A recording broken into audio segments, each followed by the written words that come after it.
Hi guys, it's Jimmy, and today I am reviewing my Rolex Submariner slash Seadweller collection. Um, there's 9 pieces to go through, and I've sort of put them on this book from the most vintage at the top to more current at the bottom, and let's get through them. So this is my the first Submariner I've ever bought, and actually my first Rolex I've ever bought. So what we've got here, let me just give it a little wipe. What we've got here is a 1978 Mark 1 Maxi dial Submariner. So this is the reference 5513, and the dead giveaway with the Mark 1 is the Submariner is written underneath the depth rating. So with the Maxi dials, it's the only one that has Submariner written at the bottom instead of the other way around. So out of the Maxi dials, it's probably the one that's probably the most collectible. This and probably the Mark III. The Mark III has even larger lume plots than this. But yeah, just a really nice honest piece. Real nice survivor. It's been polished, but still nice case. Beautiful patina on the dial and hands. Bezel inserts in really nice condition for its age. Just got one scratch at the top. Still has the lume pip. The original bracelet. Yeah, stunning watch. I've worn this a fair bit over the years, and it looks like it could go for a lot longer yet. So that's that piece there. The next one, it's one of those ones, just a bit of fun. It's a 1972 reference 1680 Submariner. So it's the date version. Now, it has a service, it's an early service dial and hands, and the bezel insert is not circuit correct. Has the correct bracelet. Let me move those hands so you can see the date properly. No quick set on these. There we go.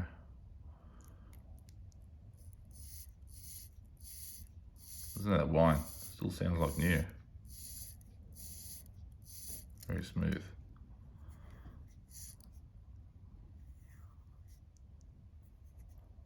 Anyway, still screws down really nicely. Definitely been polished. Still in nice condition. Also, I've worn this over the years a bit. Enjoyed it quite a bit. It's one of those ones, I don't know where it sits in the collection. It's not original, but certainly looks nice. But what I could work out, I think the dial is still a tritium dial, but obviously for this to have the correct dial, then it would have to have a red Submariner text. I've tried to source dials for it, got close once or twice, but no one wants to part with the dials. But who knows, maybe I'll come across one. Also got to be very careful, find a lot of fake dials out there. So then we go to this here. So there's another Maxi dial. So this is from 83, 1983. I think it's a Mark IV. Stunning condition, this one. It's had a refinish on the case, but very thick, really nice chamfers. They haven't overdone the chamfers and made them too wide. Just a perfect job on the case polish. Really sharp holes. Hasn't been over polished. It's really, really thick case. As you can tell by the crown guards. Got the Super Dome plexiglass, which is really cool. Sort of distorts the dial when you look at it at different angles. It's on the original bracelet. and have not worn this one a lot because of the case being so nice. I don't particularly want to put too many marks on it, so a little bit more careful with that one. Then here we're going back a few more years, 1967. So this is a 5513 as well. It's one of the earlier matte dials, probably first of the matte dials. The gloss dials finished up in 66. Yeah, as I said, it's a 67. It's a meters first. So all that means is in the depth rating, seems all the watches have got their hands in the way. Yeah, you can see down here, 200 meters, 660 feet. So yeah, back in the day they had the meters first. Then as Rolex become so popular in the United States, they swapped that around and put the feet first, like all my other ones up here have got. And yeah, so meters first is one of those things that makes it a little more collectible. Yeah, this thing, I've looped it a lot, and I can't be definitive on whether it has been polished, but very sympathetically, or it's original. I think it may have had a very, very light, just a very light shine up. They haven't actually taken any material off it, because the case is really blocky and thick. Really beautiful condition.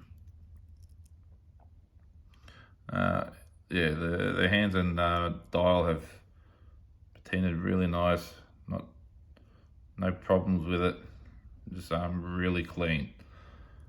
It's on the original bracelet, so this has a stretch oyster, the riveted type, and it's a USA bracelet on this one.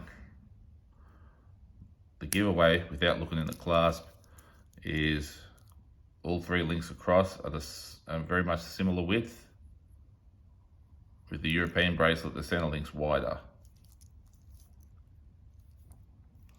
They're hard to pick up on here, it's got the stamping in there.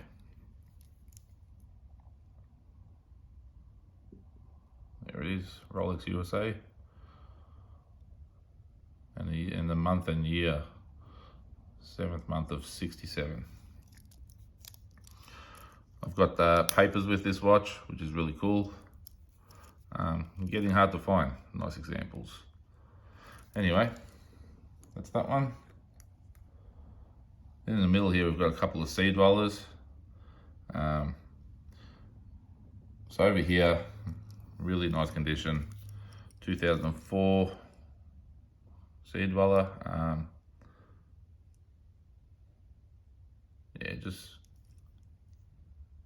really nice, thick, clean. Yes, it's pretty much perfect. I notice the bezel on this one is actually starting to fade a little bit. You can just see it where my thumb is.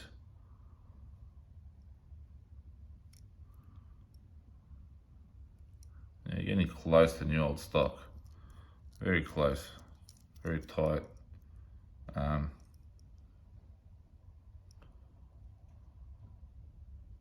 Yeah, if it has been refinished, it's so perfect. I don't know. It's not new old stock, but yeah, you're getting close. Then we go to the next one. Fairly certain it was 2007. This I don't wear. As you can see, it's hard to tell the stickers are that good on it. See the little tabs on the inside. So the case is all stickered, case back. Yeah, that's all stickered. And I bought it because it's new old stock. It's just, yeah, getting harder to find stuff like this, especially the older they're getting. A perfect clasp, a lot of mark on it. So it's not 100% stickered, but the whole case is, just not the bracelet. And one thing about buying these pre-ceramic Seadwellers is the kit they come with, the wallet with all the extra tools and that, it's just as much fun as the actual watch. And that's why I've got a couple of them. I like the full sets that they come with. You know, nowadays Rolex comes with barely anything. But these, I should have brought a box out to show you. But I've done previous videos on them with all the box full sets. And yeah, I like it for that reason too, not just the watch. So yeah, that's my two Seadwellers. Then we've got the more modern stuff at the front here. So I've got my famous Hulk. Here it is. Such a hyped up watch. Does have a gorgeous dial, I will say that. Now I'm guilty of not wearing this watch. It is pretty much unworn. Been on my wrist a few times, and that's about it. Never really worn it out. Still presents as brand new. So this is in the what they call the Maxi case. So it's the 40mm with the thicker lugs. And then if I bring up my no date in the 41, you can see the difference.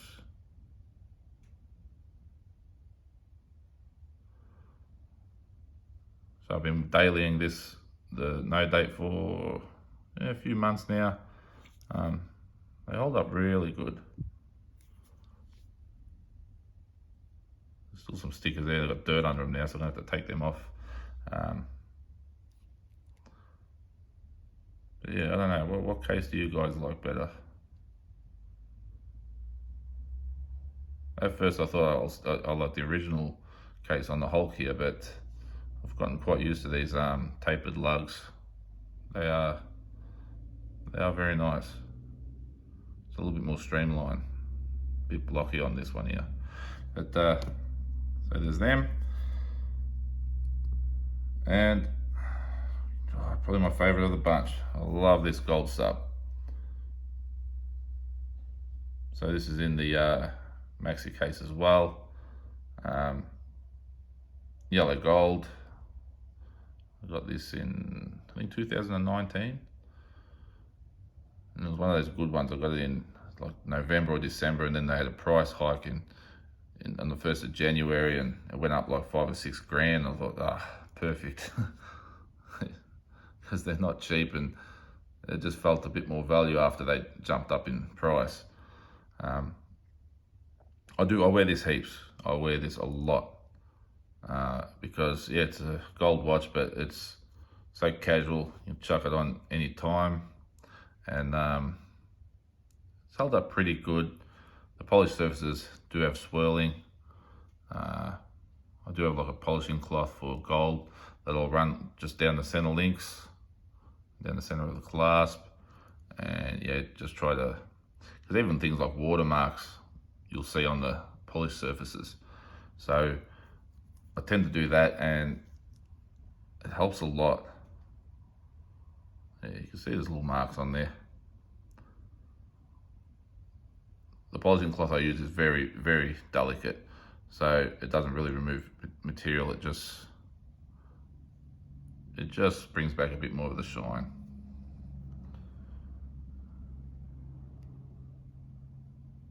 It's an awesome piece. So heavy too. And on my wrist, wearing a different kind of diver. It's my Omega, and how can I compare this to a sub? Honestly, you can't. To the guys that have got these and they love them, that's great. They are a great watch.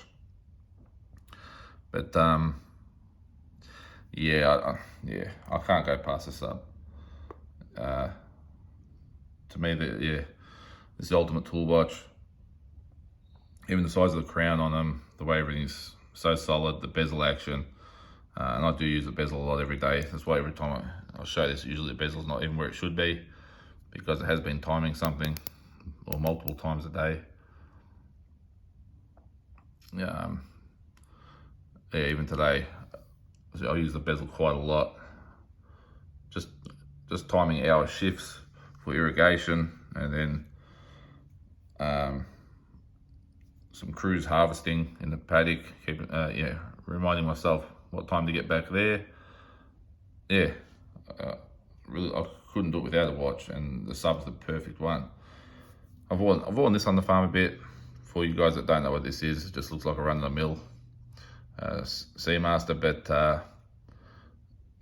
this is a military piece. It's Australian SAS, and they did them in small batches for the Australian SAS, and they could purchase them if they liked, and this one was one of them. And you can see it's got the special case back, Who Dares Wins. Pretty cool watch. There's a whole history that comes with it. I have done a video on it.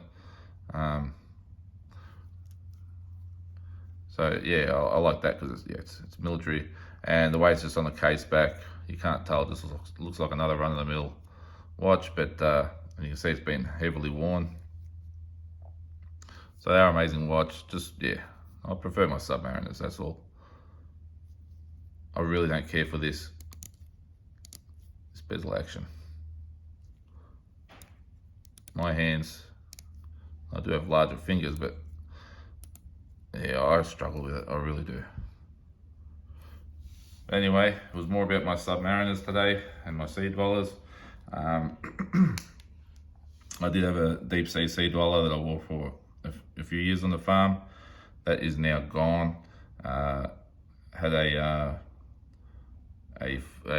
43 Seadweller, the red Seadweller.